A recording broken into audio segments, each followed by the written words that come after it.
Here we go. Hello, everyone. Welcome to All In on Real Estate. I'm your host, Aaron Goins. I started this meetup because when I was in the military, no one in my circles talked about real estate. A lot of times talking about debt and other finances, but nothing about real estate. And I wanted to start a meetup where people can talk about real estate, learn about real estate, and start building generational wealth for them and their families. So I'm very, very excited for our guest speaker today, Mr. Clive Davis. How you doing, sir? You on mute. You on mute now. I'm doing great. How you doing, Aaron? I'm good, man. I'm good, man. So thank you so much for coming. Very, very excited to dig in. I know there's gonna be a lot of questions for you afterwards. So as I like to ask everybody, man, how did you get started in real estate and what inspired you? Yeah, so real estate, I've probably been investing in real estate since 1999 when I first bought my very first investment property, which was a duplex. I was living in New York City at the time and purchased a duplex investment property down in Cape Coral, Florida. And you may be thinking, why Cape Coral, Florida, and you're in New York City? My parents had retired there in 1996. And so for me, it was an opportunity for me to get into an investment. And my parents are of a generation where they didn't necessarily have a robust retirement plan. So for them, their children were part of their retirement plan. So what I ended up doing is I set up a bank account with my name and their names on it. I had the rents going into that bank account. And instead of my parents asking me for, things that they need to kind of supplement their retirement, I would just direct them to, you're on the bank account, just take what you need. So that was how I first got started. That was my very first investment, like I said, in 1999. That turned out to be a long-term hold that I held up until 2018 before I sold that. So definitely a long-term hold. Before that, I would say I probably was somewhat influenced by my parents who neither of them, not only were they not college graduates or attendees, neither of them had a high school diploma, but they always had aspirations to own their own home and one or two rentals throughout, various points in my life. And so I remember as a 13, 14-year-old being in New Jersey and driving up and spending the weekends with my father at a rental property in Queens, and him doing wallpapering and other painting and various other kind of handyman related stuff. And I'm sure all of that ended up influencing kind of my, serving as a reference point in terms of real estate and, kind of what real estate is all about. So that's how I got my start. I have been investing for, and Aaron, I don't know if you want me to go into kind of my professional background or, direct traffic, I'll kind of follow your lead. But I invested in real estate throughout most of my 20-year kind of corporate life. It was always somewhat peripheral. It was never a situation where I was reliant on that income. So in that regard, it was probably more so hobby-like as opposed to me being kind of professionally minded about it and very kind of diligent about it. And so, I started out with that 2-unit. I later had a single unit in New York City, which I still have to this day. I added a 5-unit to it. So like I said, throughout that 20-year period, I had small rentals and small multifamily, but nothing along the lines of the scale of kind of what I'm doing today. And I guess we'll get into that in greater detail. Yeah, most definitely. So, I think that's fantastic that you started young with this. So was there a mindset shift that you ever had to have to attain where you're doing right now?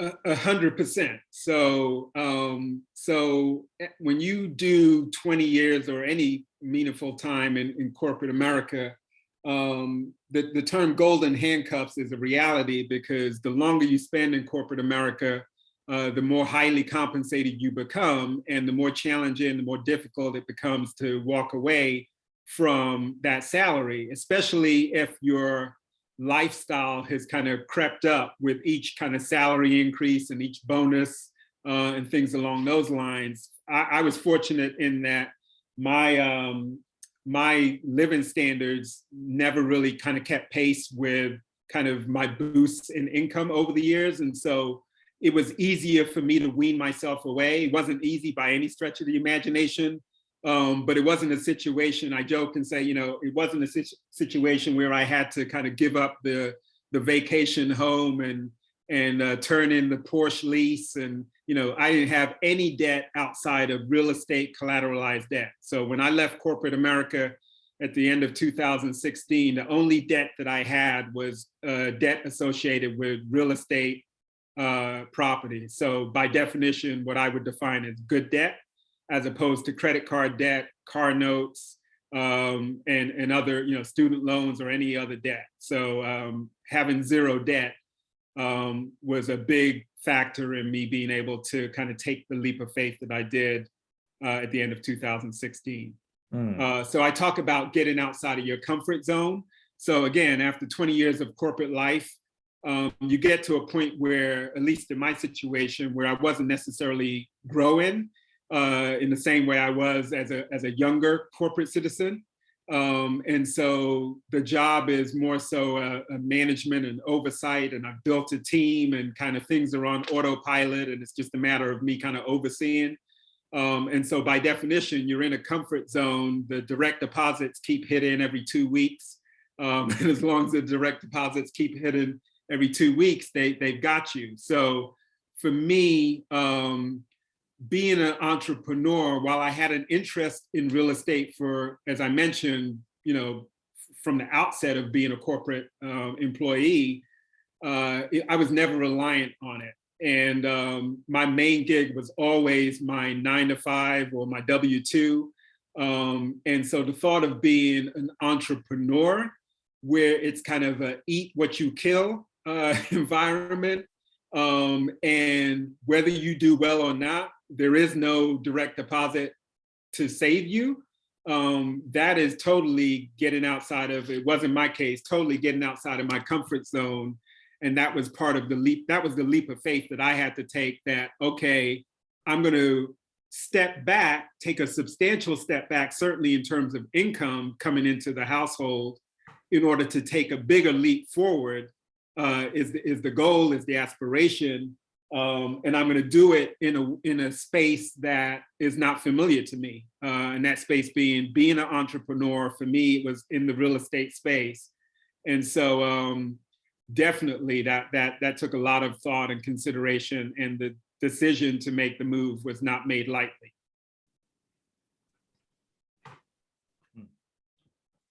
Yeah, you opened me up for a lot of different things when I asked too.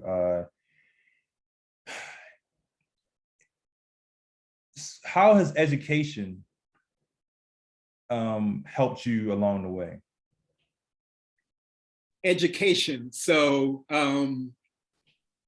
I think about education kind of as formal education and then kind of informal education. The formal, so I would say my formal education was necessary, and it helped me kind of achieve and get to the places that I was able to get to in my corporate world. And but for that education, I wouldn't have had some of the employment opportunities that I was fortunate enough to be blessed with. I started out as a corporate transactional lawyer, servicing Wall Street investment banks and their clients. And so I was in a very rich, literally and figuratively, situation where I was surrounded by opportunities and transactions at a very high level.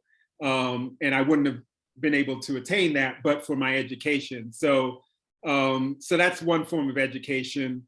The more meaningful and maybe more relevant education to this audience and to me over the last 5+ years has been kind of the informal education.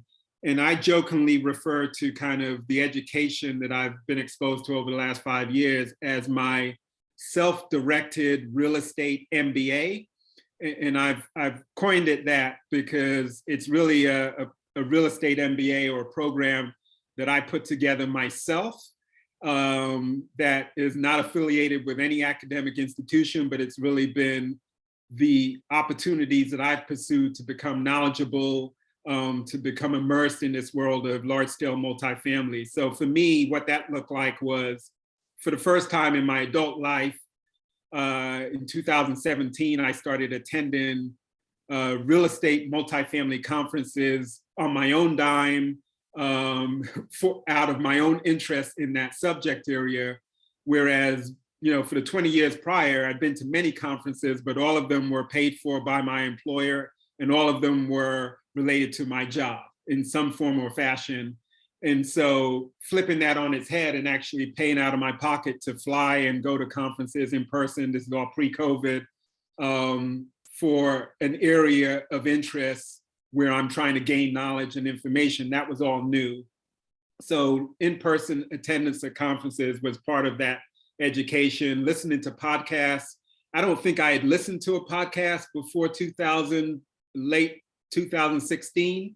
And then in 2017, I found myself listening to 2 to 3 podcasts on a daily basis, all pertaining to real estate, broadly speaking, commercial real estate, but more specifically focused in on multifamily.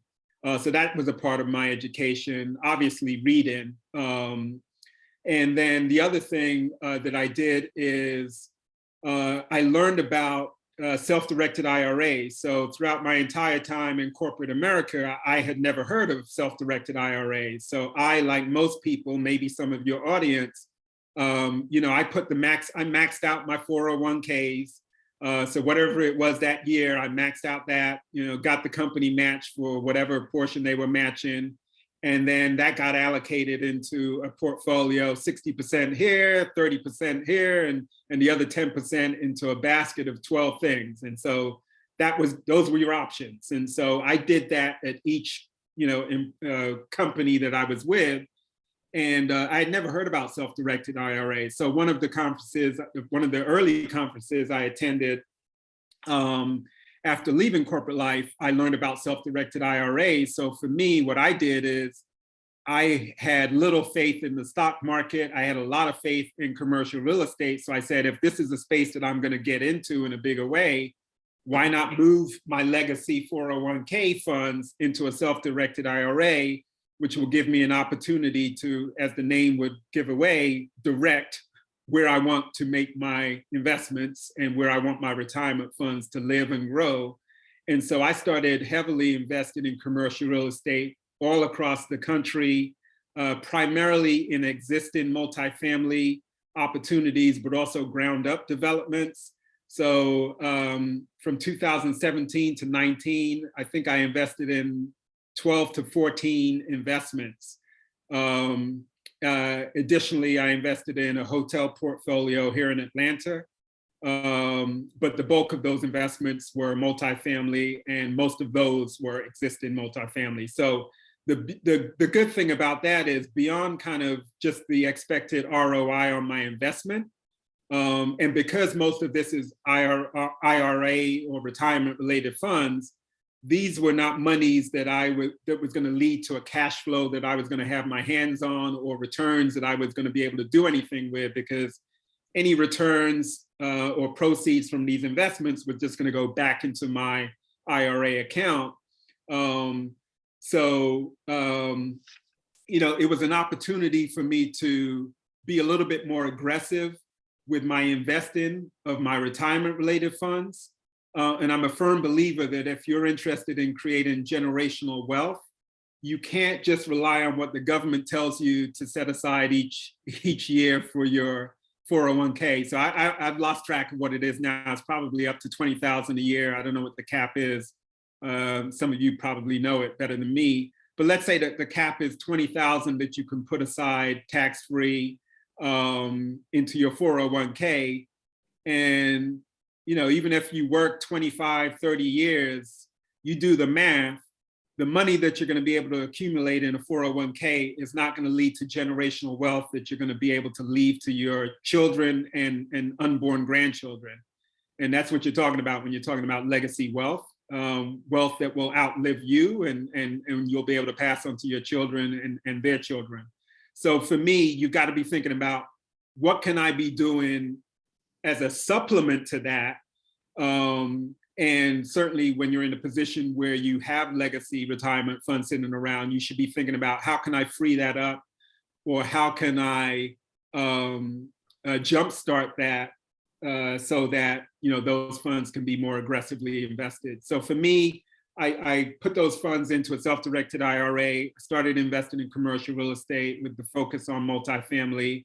And as part of that, beyond the ROI that I expect to get from those investments, I was getting educated on, how are these deals structured? And most of the deals that I invested in were institutional quality type investments.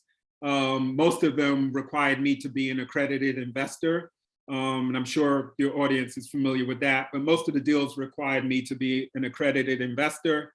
And so I wanted to learn, how are these deals structured? What does the capital stack look like? What does investor relations look like? How do they present to their investors? All of the things that I knew that I was going to have to do at some point down the line, when I stepped into the shoes of being a sponsor of these types of deals. I wanted to learn from kind of institutional quality sponsors what that looks like. And so absolutely, I expect a return on my investment, but additionally, I sought to gain education. So I gave you a lot in response to your education question, so I'm going to stop right there. Okay, yeah, that was fantastic. That was fantastic. So I'm going deep dive into a little bit into your what you're doing right now as far as multifamily, things like that. But let me ask you just one question, because I want to highlight something that you said way earlier. The golden handcuffs. Why should you? I don't know how to phrase it correctly, but what's the way to stop the golden handcuffs? Because a lot of times, like you said, people get comfortable. Oh, I got a nice paying job, I'm comfortable. But as we see, especially with COVID and other things happen, people lose their jobs very quickly, and they're in the world of hurt. So what would be advice to people who are starting to get into, like, you know what, I can see myself maybe doing this for another 20 years. What's your advice to people like that? Yeah, so I'm constantly telling people, the first thing you got to recognize is, what is it that you're trying to achieve? What's your personal objective? And if part of that personal objective is creating generational wealth, I will tell you that I don't know of too many people that have created generational wealth as a result of their W-2 9-to-5 employment. Most generational wealth, I don't have stats on it. I know they say greater than 90% of millionaires made their millions via real estate, or their money is sitting in real estate or commercial real estate in some form or fashion. But I don't know too many people who have created generational wealth as a result of their 9-to-5 W-2 job. Now, granted that there are some individuals who are highly compensated, 7 figures and up, but that's not most people. That's the rare exception. So for the most people, the mere mortals, most of us are not going to create generational wealth. So if that's your goal, you got to figure out, how do I get there? And what I tell people is, a high income cannot be passed on to your children. So I don't care how highly compensated you are.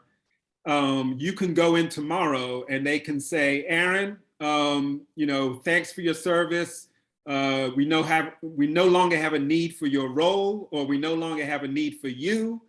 And, here's your severance package, or best of luck.